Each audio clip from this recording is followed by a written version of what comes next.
the Constitution. Well, Leon Wessels is standing with me. You saw him in the insert there, and believe me, he was giving me the background information as this was all happening. I mean, looking back at that, Leon, that is unbelievable. 20 years ago. Yeah, it's amazing how the time has flown since then.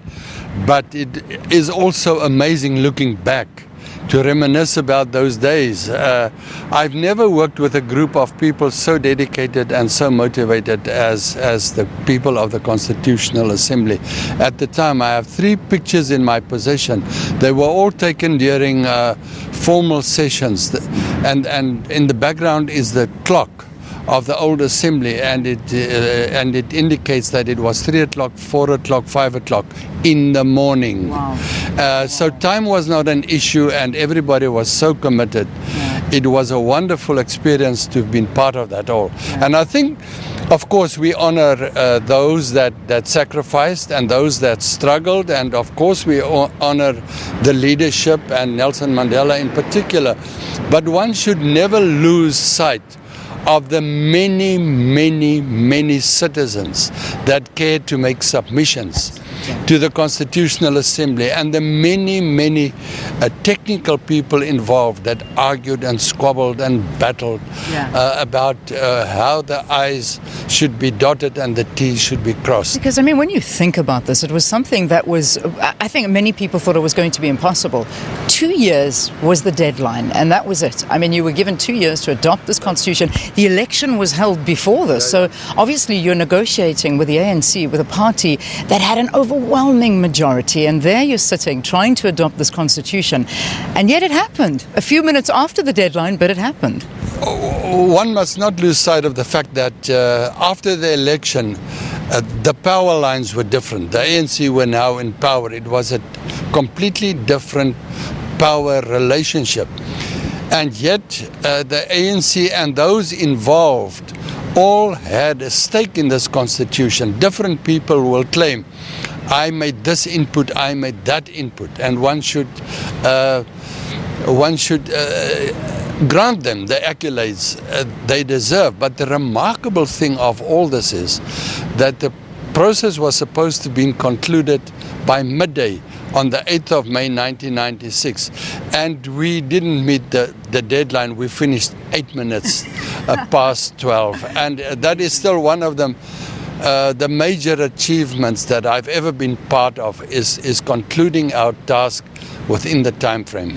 I mean, we talk about some of the spats that must have been happening behind the scenes, because I mean, this was a different world trying to.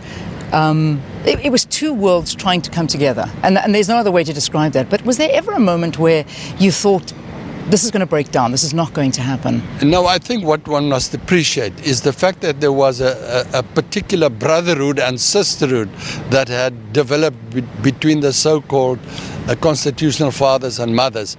We all realized that we could stake our claims, we could state our cases as robustly as possible, but we all realized we had a responsibility to reach an agreement. And that is what Nelson Mandela so eloquently always said. When you negotiate, you are not having a dialogue with yourself. In other words, the art of listening becomes as important as the art of articulating your case. And that's probably the wisest words ever spoken, because at a time like that, and many people refer to it, I mean, there could have been a very different outcome. There could have been if our former president, Nelson Mandela, didn't stand his ground and say, we're going to make this work and we need to listen to each other. And he did, and it happened. And here we stand all of these years later, although there's great changes happening around us, perhaps even as great as what was happening 20 years ago. I think what happened beyond the constitution drafting process was that everybody suffered from negotiation fatigue.